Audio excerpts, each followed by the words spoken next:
जय हिंद दोस्तों, स्वागत है आपका राज ट्यूटोरियल चैनल पर। आज हम लोग एनसीईआरटी सार संग्रह के बायोलॉजी सब्जेक्ट के पोषण टॉपिक के बारे में पढ़ेंगे। तो चलिए बिना देर किए हुए पोषण न्यूट्रिशन के बारे में पढ़ते हैं। यानी कौन सा टॉपिक पढ़ना है? तो पोषण, ठीक ना। कौन सा टॉपिक पढ़ना है? पोषण, ठीक ना, न्यूट्रिशन। तो चलिए आइए पढ़ते हैं। मानव शरीर में किस पोषक तत्व की कमी के कारण शारीरिक वृद्धि धीमी होती है? तो प्रोटीन की कमी के कारण। किसकी कमी के कारण जो है मानव शरीर में वृद्धि जो है क्या हो जाती है? धीमी हो जाती है। तो प्रोटीन की कमी के कारण।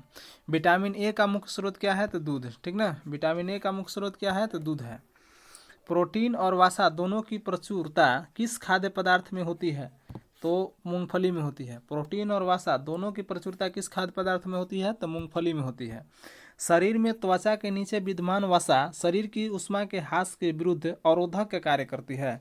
यानी कि शरीर के त्वचा के नीचे जो अगर वसा जो है जम जाता है तो उसका क्या काम है? ठीक ना, ऊष्मा के ह्रास करेगा, ठीक ना, और उसका क्या करेगा? विरोध करेगा। अवरोधक का क्या करेगा? विरोध करेगा।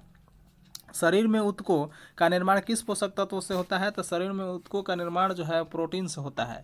यानी कि शरीर में जो टिश्यू बनता है वह किस पोषक तत्व से बनता है? तो प्रोटीन से बनता है। किस विटामिन को हार्मोन माना जाता है? ठीक ना, किस विटामिन को हार्मोन माना जाता है? तो विटामिन डी। यानी किस विटामिन को हार्मोन माना जाता है? तो विटामिन डी। कौन सा एंजाइम जो है प्रोटीनों के पाचन में सहायक होता है? तो ट्रिप्सिन, ठीक ना। कौन सा एंजाइम जो है प्रोटीनों के पाचन में सहायता करते हैं? तो ट्रिप्सिन। सामान्य क्रियाशील महिला के लिए प्रोटीन की उपयुक्त दैनिक मात्रा कितनी होनी चाहिए? तो लगभग 45 ग्राम, ठीक ना। यानी कि जो जनरल महिला है, कार्यशील महिला है, उसके लिए प्रोटीन की कितनी आवश्यकता होती है? तो लगभग 45 ग्राम। स्तनपान करवाने वाली, ठीक ना, माँ को प्रतिदिन आहार में लगभग 70 ग्राम प्रोटीन की आवश्यकता होती है। यानी कि जो माँ दूध पिलाती है बच्चे को, उसकी जो है प्रतिदिन लगभग कितना चाहिए? 70 चाहिए, 70 ग्राम प्रोटीन। और नहीं तो ऐसे जो जनरल है उसको कितना चाहिए? तो 45 चाहिए। लार किसके पाचन में सहायता करता है? तो स्टार्च के, ठीक ना। लार जो है किसके पाचन में सहायता करता है? तो स्टार्च में। अलसी या तीसी जिसको कहा जाता है, इसमें प्रचुर मात्रा में क्या होते हैं? तो ओमेगा 3 वसीय अम्ल होता है। यानी कि तीसी जिसको कहते हैं उसमें क्या होता है? तो ओमेगा 3 वसीय अम्ल होता है। मानव शरीर में पाचन की अधिकांश क्रिया किस अंग में संपन्न होती है? तो छोटी आंत में होती है। मानव शरीर में पाचन की अधिकांश क्रिया किस अंग में होती है? तो छोटी आंत में होती है। मांस की तुलना में मछली को सुपाच्य और लाभदायक क्यों माना जाता है? तो मांस की तुलना में मछली को सुपाच्य और लाभदायक इसलिए माना जाता है कि बहु असंतृप्त वसा अम्लीय की उपस्थिति के कारण, ठीक ना। यानी कि मछली में जो होता है क्या होता है? बहु असंतृप्त वसा अम्ल की उपस्थिति होता है, जिसके कारण जो है मांस के तुलना में मछली को सुपाच्य और लाभदायक माना जाता है। दूध किस बैक्टीरिया के कारण खराब हो जाता है? तो दूध जो है लैक्टोबैसिलस नामक बैक्टीरिया के कारण जो है खराब हो जाता है। यानी कि दूध किस बैक्टीरिया के कारण खराब हो जाता है? तो लैक्टोबैसिलस नामक जीवाणु के कारण जो होता है खराब हो जाता है। फास्फोरस शरीर में अम्लता और क्षारीयता को मध्य संतुलन बनाए रखता है। यानी कि जो फास्फोरस है वो क्या करता है? शरीर में जो एसिडिटी होता है और जो क्षार होता है उसके बीच जो है बैलेंस बना के यानी संतुलन बनाने का काम करता है। पालक के पत्तों में किस पोषक तत्व की मात्रा सबसे अधिक होती है? तो पालक के पत्तों में सबसे ज़्यादा आयरन की मात्रा होती है, ठीक ना, यानी लोहा की। ठीक, पालक के पत्तों में किस पोषक तत्व की मात्रा सबसे अधिक होती है? तो लोहा की, ठीक ना। कौन सा एंजाइम दूध प्रोटीन को पचाने में सहायक है? तो रेनिन, ठीक ना। कौन सा एंजाइम जो है दूध को प्रोटीन को पचाने में सहायता करता है? तो रेनिन। मानव शरीर में विटामिन ए किस अंग में भंडारित होता है? तो यकृत में, ठीक ना। मानव शरीर में विटामिन ए कहाँ स्टोर होता है? तो यकृत में जाके स्टोर होता है। अधिकांश प्राणियों के जीवित पदार्थ का लगभग 80% भाग क्या होता है? तो जितने भी प्राणी जीवित होते हैं उसके 80% भाग जो होता है प्रोटीन का बना होता है, ठीक ना। सेव के हृदय रोगियों के लिए विशेष महत्व क्यों है? यानी सेव जो है, जो हृदय के रोगी होते हैं उसके लिए विशेष महत्व रखता है। क्यों? तो पोटेशियम का स्रोत होने के कारण, ठीक ना। यानी सेव में क्या पाया जाता है? पोटेशियम होता है, जिसके कारण जो है जो हृदय के रोगी है उन लोग को ज़्यादा जो है मात्रा में यूजफुल होता है। नेक्स्ट जो है आपका कि दूध में प्रोटीन और कार्बोहाइड्रेट के अतिरिक्त कैल्शियम और पोटेशियम तत्व जो है, ठीक ना, सम्मिलित होते हैं। यानी कि दूध में क्या क्या होता है? तो कैल्शियम होता है और पोटेशियम होता है, ठीक ना। दूध में क्या क्या होता है? प्रोटीन होता है, ठीक ना। और कार्बोहाइड्रेट के अतिरिक्त क्या क्या होता है, तो कैल्शियम और पोटेशियम भी होता है। यानी कि दूध में प्रोटीन होता है, कार्बोहाइड्रेट होता है, कैल्शियम होता है और पोटेशियम होता है, ठीक ना। और प्रोटीन की अधिकतम मात्रा किस में पाई जाती है, तो सोयाबीन में। पोटेशियम की अधिकतम मात्रा किस में पाई जाती है, तो सोयाबीन में, ठीक ना। याद रखिएगा दोस्तों, ठीक ना। ज़्यादा सोयाबीन में सबसे अधिक क्या चीज़ पाया जाता है, तो प्रोटीन। अल्फा केरेटीन नामक प्रोटीन शरीर के किस अंग में बनता है, तो त्वचा में। यानी अल्फा केरेटीन जो है शरीर के किस अंग में बनता है, तो त्वचा में। गेहूं में कौन सा प्रोटीन पाया जाता है, तो गुलेटिन, ठीक ना। गेहूं में कौन सा प्रोटीन पाया जाता है, तो गुलेटिन, ठीक ना। गेहूं में कौन सा पाया जाता है, गुलेटिन। गाय का दूध कैरोटीन की उपस्थिति के कारण जो है हल्के पीले रंग का होता है, ठीक ना। यानी गाय का दूध का जो कलर होता है वह पीला क्यों होता है, तो कैरोटीन की उपस्थिति के कारण जो है वह पीले रंग का होता है। और दूध का श्वेत रंग जो है किसकी उपस्थिति के कारण होता है, तो केसिन नामक प्रोटीन की उपस्थिति के कारण, ठीक ना। दूध का जो है श्वेत रंग किसके कारण होता है, तो केसिन, केसिन नामक प्रोटीन के कारण। यानी पीला जो है कैरोटीन के कारण और श्वेत जो है केसिन के कारण होता है। किसमें विटामिन सी की मात्रा सर्वाधिक होती है, तो आंवला में, ठीक ना। सर्वाधिक विटामिन सी कहाँ पाया जाता है, तो आंवला में। विटामिन डी का प्रमुख स्रोत क्या है, तो सूर्य की किरण है, ठीक ना। विटामिन डी का प्रमुख स्रोत क्या है, तो सूर्य का किरण है। किस विटामिनों का निर्माण हमारे शरीर में होता है, तो विटामिन डी और विटामिन B3, ठीक ना। किस विटामिन का निर्माण हमारे शरीर में होता है, तो आपका विटामिन डी और B3, ठीक ना। कौन सा विटामिन किसी स्वप्न को पर्याप्त अवधि तक याद रखने में सहायक होता है, ठीक ना। तो वह है विटामिन B6। यानी कि कौन सा विटामिन जो है किसी स्वप्न को पर्याप्त अवधि तक याद रखने में सहायता करता है, तो विटामिन B6। सब्जियों में मुख्यतः, सब्जियों से हमें मुख्यतः क्या प्राप्त होता है, विटामिन। यानी सब्जी से हमें क्या मिलता है, विटामिन मिलता है। एक गिलास पानी पीने से कितनी कैलोरी ऊर्जा मिलती है, तो 0। पानी पीने से ऊर्जा नहीं मिलता है, ठीक ना। बासमती चावल के दाने पकाने पर लंबे क्यों हो जाते हैं, तो एलाइमेज के उपस्थिति के कारण। यानी बासमती जो चावल होता है उसके दाना पकाने पर लंबे क्यों हो जाते हैं, तो एमाइलेज की उपस्थिति के कारण। दूध में कौन सा सेक्राइड उपस्थित होता है, लैक्टोज। दूध में कौन सा सेक्राइड उपस्थित होता है, तो लैक्टोज उपस्थित होता है। किस विटामिन की कमी से स्कर्वी रोग होता है, तो विटामिन सी, जिसको कि अस्कॉर्बिक अम्ल भी कहा जाता है, ठीक ना। यानी किस विटामिन की कमी से स्कर्वी रोग होता है, तो विटामिन सी, जिसको कि अस्कॉर्बिक अम्ल भी कहा जाता है। हेपेटाइटिस मानव शरीर के किस अंग को प्रभावित करता है, तो यकृत, ठीक ना। हेपेटाइटिस जो है मानव शरीर के किस अंग को प्रभावित करता है, तो यकृत। किसके संश्लेषण में विटामिन के की विशिष्ट भूमिका होती है, तो प्रोथ्रोम्बिन की, ठीक ना। यानी कि किसके संश्लेषण में विटामिन के की जो है विशेष महत्वपूर्ण भूमिका होती है, तो ये प्रोथ्रोम्बिन की, ठीक ना।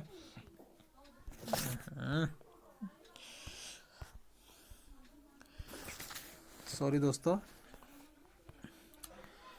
पौधे और जंतुओं में कार्बोहाइड्रेट का संचय किस रूप में होता है, तो पौधे में स्टार्च के रूप में तथा जंतुओं में ग्लाइकोजन के रूप में, ठीक ना। पौधे और जंतुओं में, ठीक ना, पौधे और जंतुओं में कार्बोहाइड्रेट का संचयन जो है किस रूप में होता है, तो पौधा में तो स्टार्च के रूप में होता है, लेकिन जंतु में जो है वह किसके रूप में होता है, तो ग्लाइकोजन के रूप में होता है, ठीक ना। किसके रूप में होता है, ग्लाइकोजन के रूप में होता है, ठीक। यानी कि पौधे में जो है कार्बोहाइड्रेट का संचयन किस रूप में होता है, तो स्टार्च के रूप में होता है। और जंतुओं में जो है किसके रूप में होता है, तो आपका ग्लाइकोजन के रूप में होता है। नेक्स्ट जो है विटामिन होते हैं आवश्यक कार्बनिक यौगिक जिनका संश्लेषण शरीर में नहीं होता है, ठीक ना। विटामिन क्या होते हैं, तो आवश्यक कार्बनिक यौगिक है लेकिन इसका संश्लेषण जो है शरीर में नहीं होता है, ठीक। यानी कि कह रहा है कि शरीर में अवशोषित होने वाले पोषक पदार्थों से भंडारण के लिए आवश्यकता से अधिक वसा का संश्लेषण कर लिया जाता है। यानी कि जितना चाहिए उतना से ज़्यादा अगर कर लेगा तो वसा के रूप में वो स्टोर हो जाता है। देखिए कैसिमिर फंक ने किस पोषक तत्व की खोज की, तो उसने विटामिन की खोज की थी। याद रखिएगा दोस्तों, विटामिन की खोज किसने किया, तो फंक ने किया। पूरा नाम है कैसिमिर फंक। विटामिन ए से संपन्न किस खाद्य पदार्थ कौन से है, तो विटामिन ए किस किस में पाया जाता है, तो कॉड, यकृत तेल में, शकरकंद में, गाजर में, पालक आदि में, ठीक ना। यानी विटामिन किस में पाया जाएगा ये, तो कॉड में, कॉड यकृत तेल में, शकरकंद में, गाजर में, पालक आदि में, ठीक, मनुष्य में विटामिन ए की कमी से रतौंधी, शारीरिक वृद्धि एवं भार में कमी, कॉर्निया तथा त्वचा संबंधी रोग उत्पन्न हो जाते हैं। अगर मनुष्य में विटामिन ए की कमी हो गया तो रतौंधी सबसे पहला नंबर होगा, उसके बाद जो है शरीर में वृद्धि कम हो जाएगा, भार में कमी हो जाएगा, ठीक ना, कॉर्निया और त्वचा संबंधी विभिन्न प्रकार के रोग हो जाएंगे। B12 का रासायनिक नाम क्या है? तो साइनोकोबालामीन होता है, ठीक ना। B12 का रासायनिक नाम क्या है? तो साइनोकोबालामीन। खट्टे फलों में कौन सा अम्ल पाया जाता है? तो विटामिन सी, ठीक ना। खट्टे फलों में कौन सा, ठीक ना, विटामिन पाया जाता है? तो विटामिन सी। घाव भरने में कौन सा विटामिन सहायक होते हैं? तो विटामिन सी, यानी घाव को भरने में कौन सा विटामिन सहायक होता है? तो विटामिन सी, ठीक ना। कैलोसिस नामक रोग किस विटामिन की कमी से होता है? तो B2, यानी कि कैलोसिस नामक जो होता है रोग किस विटामिन की कमी से होता है? तो B2। थायमीन किसका रासायनिक रूप है? थायमीन जो है B1 का रासायनिक रूप है। थायमीन किसका रासायनिक रूप है? तो B1 का है। जल में कौन सा विटामिन घुलनशील होता है? तो BC, ठीक ना, B और C, भैंस गई पानी में, ठीक ना। जल में कौन सा विटामिन घुलनशील होता है? तो B एवं C। भैंस गई पानी का मतलब कि B से भैंस और C से पानी, ठीक ना, भैंस यानी BC। पेलाग्रा और स्कर्वी नामक रोग, ठीक ना, क्रमशः किन विटामिनों की कमी के कारण होते हैं? तो पेलाग्रा और स्कर्वी रोग जो है वह B3 और विटामिन सी के कारण होते हैं, ठीक ना। यानी कि पेलेग्रा नामक रोग जो है B3 के कारण होगा और स्कर्वी नामक रोग जो है किसी कमी से होगा? तो विटामिन सी की कमी से होगा। विटामिन डी का रासायनिक नाम क्या है? तो कैल्सीफेरोल, ठीक ना। विटामिन डी का जो है रासायनिक नाम क्या है? तो कैल्सीफेरोल। विटामिन डी की कमी से कौन सा रोग होता है? तो रिकेटस, ठीक ना। विटामिन डी की कमी से कौन सा रोग होगा, यानी एफिशिएंसी ऑफ विटामिन डी किस कौन सा रोग होगा? तो रिकेटस होगा, ठीक ना। रक्त का थक्का बनाने में विटामिन के की आवश्यकता होती है, और रक्त का जो थक्का बनता है किसके कारण बनता है? विटामिन के कारण बनता है। किस विटामिन की कमी से शरीर की प्रतिरक्षा प्रणाली तथा जनन क्षमता कम हो जाती है? तो एस्कॉर्बिक अम्ल, ठीक ना। किस विटामिन की कमी से शरीर की प्रतिरक्षा प्रणाली और जनन क्षमता कम हो जाती है? तो एस्कॉर्बिक अम्ल। ऐसे किसी किसी बुक में देता है कि जनन क्षमता कम किसी कारण होता है? तो विटामिन ई के कारण, ठीक ना दोस्तों। ठीक, तो इस बुक में जो दिया है वही हम लोग पढ़ रहे हैं। संक्रमण रोधी विटामिन किसे कहते हैं? तो विटामिन ए, ठीक ना। संक्रमण रोधी विटामिन किसे कहते हैं? तो विटामिन ए। किस विटामिन में कोबाल्ट पाया जाता है? तो B12, ठीक ना। किस विटामिन में कोबाल्ट पाया जाता है? तो B12 में। अनाज के छिलके में मुख्यतः कौन सा विटामिन पाया जाता है? तो B1, जिसको कि थायमीन कहते हैं, ठीक ना। अनाज के छिलके में मुख्यतः कौन सा विटामिन पाया जाता है? तो B1, जिसको कि हम लोग थायमीन कहते हैं, ठीक। भोजन के रेशो का महत्व, यानी कि भोजन में इंपॉर्टेंस ऑफ जो फाइबर्स इन फूड होते हैं उसका क्या महत्व है? भोजन में जो रेशा है उसका क्या महत्व है? तो भोजन में रेशे का अधिकता पाचन क्रिया में सहायक होती है, पहला महत्व है। और दूसरा जो है, रेशे युक्त भोजन में ग्लूकोज की मात्रा कम होती है, जिससे कि आंतों में ट्यूमर बनने की संभावना कम हो जाती है। यानी कि दो फायदा है, ठीक ना। Importance of fibres in our food क्या क्या है? तो पहला जो है, भोजन में रेशों की अधिकता पाचन में सहायक होती है, और सेकंड थिंग है कि रेशे युक्त भोजन को ग्लूकोज की मात्रा कम होती है, जिससे कि आंतों में ट्यूमर बनने की संभावनाएं कम हो जाती है। चलिए नेक्स्ट जो है आपका, इधर हम लोग देखते हैं दीर्घमार्गिक खनिज, यानी मैक्रो मिनरल्स, यानी खनिज जो है हमारे शरीर में, ठीक ना, दीर्घ मात्रा में चाहिए, कोई मैक्रो में चाहिए, कोई माइक्रो। एक होता है मैक्रो, एक होता है माइक्रो। मैक्रो मीन्स अधिक मात्रा में कौन कौन चाहिए, और जो है एक माइक्रो होता है। माइक्रो मीन्स कौन सा हमको कम कम मात्रा में चाहिए। तो मैक्रो में कौन है? तो कैल्शियम है, ठीक ना। कैल्शियम जो है ठीक ना, इसका क्या महत्व है कैल्शियम का? तो कैल्शियम क्या करेगा? तो दांतों और अस्थियों की रचना करेगा, रुधिर स्कंदन, ब्लड क्लॉटिंग एवं तंत्रिकाओं में पेशियों के कार्य करता है। यानी कि कैल्शियम का क्या कार्य है? दांत और अस्थियों की रचना करेगा, दांत हड्डी जितना भी है, और ब्लड क्लॉटिंग करेगा, तंत्रिकाओं एवं पेशियों के कार्य करेगा। सेकंड थिंग है आपका फास्फोरस, ठीक ना। फास्फोरस में क्या काम है? तो फास्फोरस क्या करेगा? दांत और हड्डियों की रचना तथा अम्ल क्षार, अभी तुरंत पढ़े थे हम लोग कि फास्फोरस क्या करता है? अम्ल क्षार का संतुलन करता है, और ATP और DNA में भी मदद करता है। यानी फास्फोरस का क्या काम है? दांतों और हड्डियों की रचना करना है, अम्ल क्षार का संतुलन करना है, ATP और DNA की रचना करना है। चलिए, गंधक का क्या कार्य है? गंधक जो है अनेक अमीनो अम्ल और कुछ हार्मोन्स तथा विटामिनों का घटक होता है। यानी कि गंधक का क्या कार्य है? तो गंधक जो है अनेक अमीनो अम्ल तथा कुछ हार्मोन्स एवं विटामिनों का घटक होता है। पोटेशियम, पोटेशियम का क्या कार्य है? तो अम्ल क्षार संतुलन, ठीक ना, और जल संतुलन तंत्रिकाओं के कार्यकी में भाग लेता है। यानी पोटेशियम क्या करता है कि अम्ल क्षार में संतुलन करता है और जल में संतुलन करता है और तंत्रिकाओं के कार्यकी में भी सहायता करता है। ठीक, अब आता है क्लोरीन। क्लोरीन का क्या कार्य है? तो जठर रस का अम्ल क्षार संतुलन करता है, ठीक ना।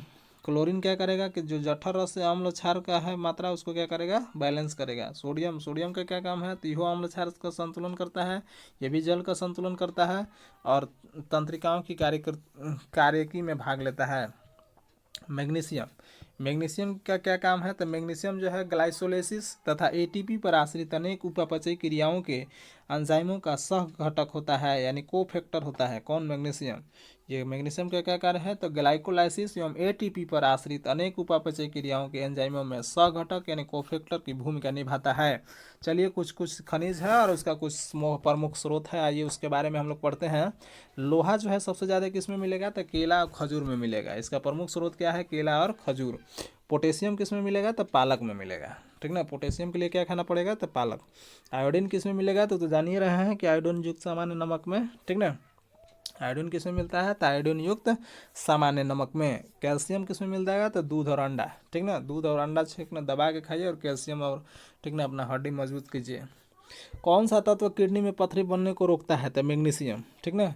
कौन सा तत्व जो है किडनी में पथरी बनने को रोकता है? तो वह है मैग्नीशियम, ठीक ना। कौन सा फल स्कर्वी रोग के उपचार में उपयोगी है? तो आंवला, ठीक ना। स्कर्वी रोग के में कौन सा फल जो है उपयोगी है? तो वह है आपका आंवला। एक संतुलित आहार में विभिन्न पोषक तत्वों के किस अनुपात में होने चाहिए? तो प्रोटीन जो है आधा होना चाहिए यानी 1/2 होना चाहिए, वसा जो है 1/4 होना चाहिए यानी कि चौथाई भाग होना चाहिए, और आपका कार्बोहाइड्रेट जो है वह 3/5 होना चाहिए यानी कि आउट ऑफ 5, यानी 3 होना चाहिए आउट ऑफ 5 में, ठीक ना। यानी कि कार्बोहाइड्रेट एक संतुलित आहार में हमको विभिन्न पोषक के किस अनुपात में होना चाहिए? तो प्रोटीन जो है आधा होना चाहिए 1/2 होना चाहिए, और वसा जो है 1/4 होना चाहिए यानी कि 1/4 मिलना चाहिए, और कार्बोहाइड्रेट जो है वह 5 भाग में से 3 भाग मिलना चाहिए। किस पोषक तत्व से प्रति ग्राम सर्वाधिक ऊर्जा प्राप्त होती है? तो वसा, ठीक ना। किस तत्व से प्रति ग्राम सर्वाधिक ऊर्जा प्राप्त होती है? तो वसा। किसकी कमी से क्रिटिनिज्म यानी मंद बुद्धि या बौना रोग हो जाता है? तो ये है आयोडीन, ठीक ना। किसकी कमी से क्रिटिनिज्म यानी मंद बुद्धि या बौना रोग होता है? तो आयोडीन की कमी से। कौन सा विटामिन शरीर को रोगों से प्रतिरक्षा प्रदान करता है? तो विटामिन ए। कौन सा विटामिन जो है शरीर को रोगों को क्या करता है? प्रतिरक्षा, ठीक ना, प्रदान करता है? तो विटामिन ए।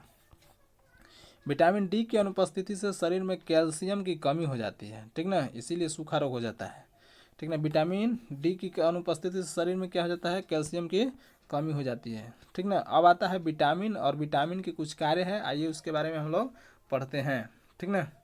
तो विटामिन है, ठीक। तो विटामिन जो है उपापचय यानी मेटाबॉलिज्म प्रक्रिया में, ठीक ना, महत्वपूर्ण भूमिका निभाते हैं और ये विभिन्न रोगों से हमारे शरीर की रक्षा करते हैं। यानी कि विटामिन जो है क्या करते हैं कि हमारे शरीर में जो है मेटाबॉलिज्म जो प्रक्रिया होती है उपापचय, ठीक ना, उसी प्रक्रिया में भाग लेते हैं, ठीक, और ये विभिन्न रोगों से हमारे शरीर को क्या करते हैं? रक्षा करते हैं। तो चलिए जो है, आइए हम लोग प्रत्येक विटामिन के बारे में पढ़ते हैं कि उसका क्या स्रोत है और उसके कार्यकी के क्या प्रभाव है और उसका कमी से कौन सा रोग होगा, ठीक ना। तो पहला विटामिन आता है विटामिन ए, जिसको कि रेटिनॉल के नाम से जाना जाता है, ठीक ना। पहला विटामिन क्या है? ए, जिसका नाम क्या है? रेटिनॉल, ठीक ना। और ये कौन कौन से पदार्थ में पाया जाएगा? तो कैरोटीन युक्त फल में, यकृत में, आंतरीय श्लेष्मा की कोशिकाओं में, ठीक ना। और इसका प्रभाव क्या है? दृष्टि रोगों का संश्लेषण करेगा, एपिथेलियम स्तरों में वृद्धि और विकास करेगा, और इसकी कमी से क्या होगा? तो कॉर्निया और त्वचा की कोशिकाओं का विकास जो है अवरुद्ध हो जाएगा, जिसके कारण रतौंधी हो जाएगा। विटामिन डी आता है।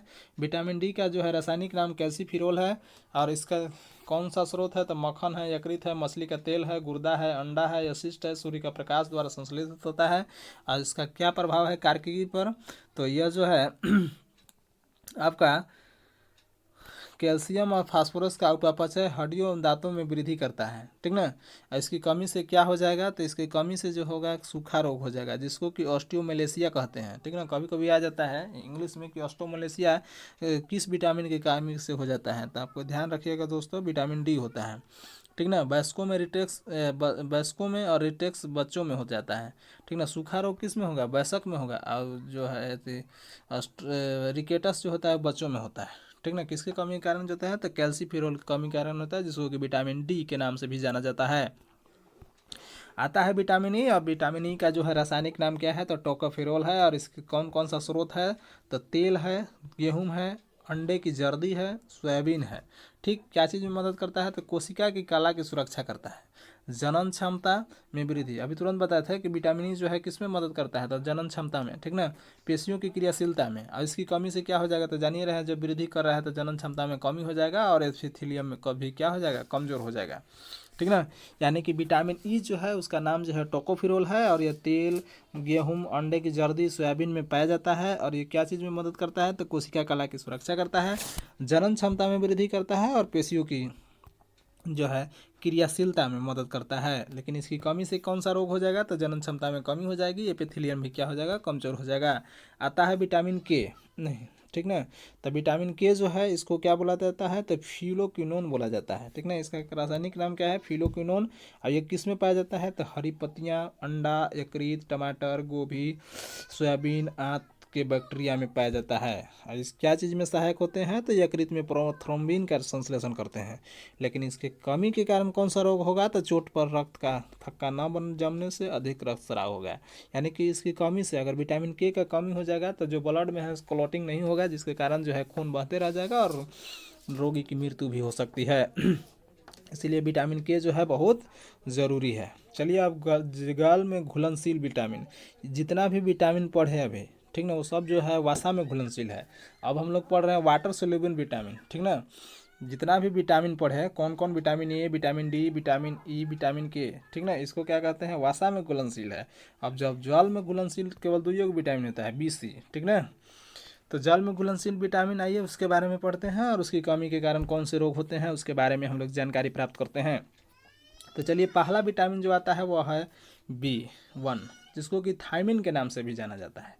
इसका क्या सा नाम है, रासायनिक नाम थायमिन, ठीक ना। स्रोत क्या है, अनाज है, फलियां हैं, सोयाबीन है, अंडा है, मांस है, के सह एंजाइम के घटक होते हैं, ठीक ना। प्रभाव क्या होता है कार्य की पर, तो कार्बोहाइड्रेट एवं वसा उपपचय क्रियाओं के सह एंजाइम के घटक होते हैं।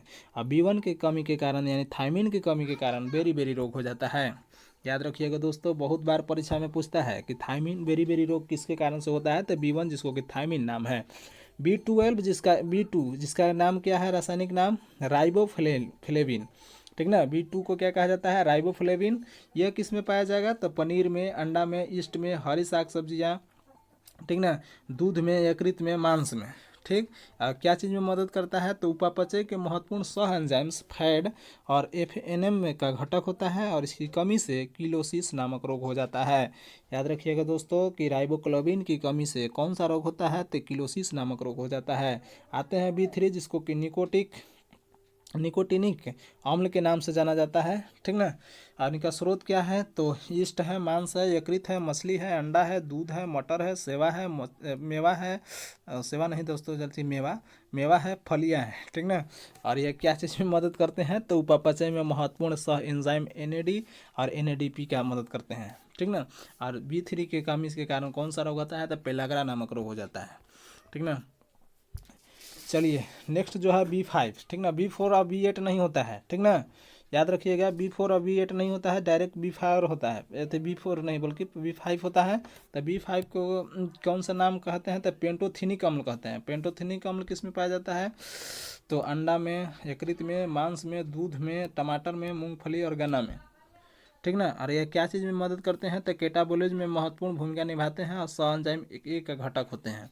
और B5 के कमी से क्या कौन सा रोग हो जाएगा, तो चर्म रोग हो जाएगा, वृद्धि कम हो जाएगा, बाल सफ़ेद हो जाएगा, जनन क्षमता कम हो जाएगा, ठीक ना। तो B5 जो है ज़्यादातर युवाओं में देखने से मिल रहा है, ठीक ना। जल्दी जल्दी बाल सबका सफ़ेद हो जा रहा है, चर्म रोग हो जाएगा, वृद्धि कम हो जाएगा और जनन क्षमता तो कम हो ही जाएगा।